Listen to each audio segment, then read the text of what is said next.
ఈరోజు జరిగిన ఎగ్జామ్ విశ్లేషణ గురించి ఇప్పుడు మనం చర్చించుకుందామండి. వ్యాధి సోకిన వ్యక్తిలో వివిధ జీవక్రియలు చెడిపోయి పూర్తిగా నయం కాకపోవడం. రెండవది వ్యాధి నయం కావడానికి సమయం తీసుకోవడం. అంటే మనం ఎన్ని మందులు వాడుతున్నప్పటికీ వ్యాధిగ్రస్తుడు చాలా రోజుల వరకు కోలుకోకపోవడం.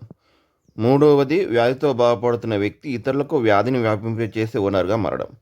ఈ పరిమితులు అనేక రకాలుగా బాధలను పెంచడానికి దోహదం చేస్తాయి.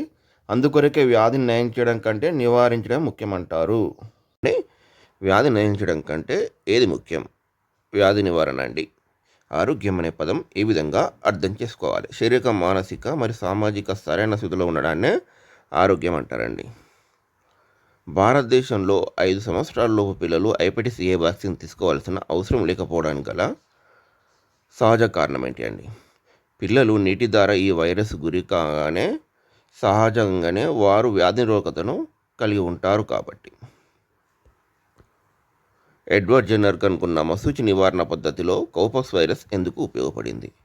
కౌపాక్స్ వైరస్ మశూచి వైరస్ దగ్గర సంబంధం కలిగి ఉండడం వల్ల అది శరీరంలో నిరోధకతను పెంచింది. వ్యాధి నిరోధక కణాలు శరీరంలో వ్యాధిజనక క్రిములను ఎలా అడ్డుకుంటాయి? క్రిములను గుర్తించి వాటిపై ప్రతిస్పందించి మరింత అభివృద్ధి చెందకుండా ముందే చంపివేస్తాయి. అస్థిపంజర మరియు కండర వ్యవస్థలు విధిక్షీణించడం అనే దీనికి సూచనగా పరిగణించబడతారు. వ్యాధి లక్షణాలను సూచించడానికని. స్వల్పకాలిక వ్యాధులతో పోల్చినప్పుడు దీర్ఘకాలిక వ్యాధులు ఆరోగ్యంపై చూపే ప్రభావం ఏమిటి? శరీర బరువు కోల్పోవడం మరియు నిరంతర అలసట వంటి తీవ్ర ప్రభావాలు ఉంటాయండి. వ్యాధి నివారణకు సంబంధించి ఉన్న 3 పరిమితుల్లో మొదటి ఏది? వ్యాధి సోకిన వ్యక్తి ఇతరులకు వ్యాధి వ్యాపింపజేసి వనరుగా మారడం. ఒక వ్యాధికి సంబంధించి దోహదకారకాలు అంటే ఏమిటి? ఒక వ్యాధి సోకడానికి అనుకూలమైన పరిస్థితులను కల్పించే అంశాలను అండి. Correct answer. సాంక్రమిక వ్యాధులు సమాజంలో వ్యాప్తి చెందడానికి ప్రధాన కారణం ఏంటండి? సూక్ష్మజీవులు ఒకరి నుంచి మరొకరికి వ్యాపించగలుగుతాయి.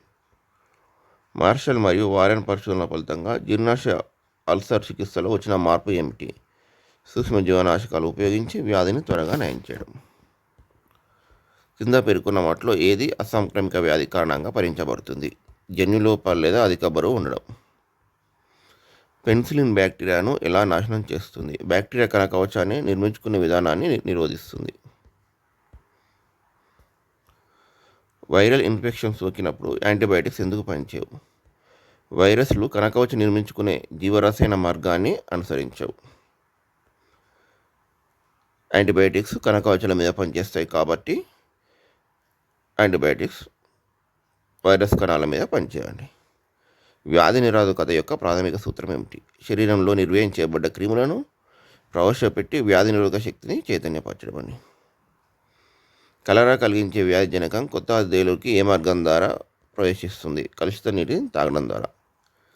లైంగిక సంబంధాల ద్వారా వ్యాపించే ఎయిడ్స్ వంటి వ్యాధులు ఏ సందర్భంలో సోకవని పాఠ్యం చెబుతుంది? కలిసి కూర్చోవడం, కరచాలనం చేయడం లేదా కుస్తీపోట్ల వంటి ఆటల ద్వారా. ఆడదోమలు ఉష్ణ రక్తజీవుల నుండి రక్తాన్ని ఆహారంగా సేకరించడం గల ఉద్దేశం ఏమిటి? గుడ్లు పెట్టడానికి అవసరమైన అధిక పోషకాలను పొందడం. పాఠ్యభాగం ప్రకారం వాపు అనే ప్రక్రియ శరీరంలో దేనిని సూచిస్తుంది? వ్యాధిజనక క్రిములు చంపడానికి కొత్త కణాలను కణజాలకు చేర్చే ప్రక్రియను వాపు అంటారండి. మెదడులో వ్యాధిజనక క్రిములు ప్రవహించినప్పుడు కలిగే తీవ్రమైన లక్షణం ఏది?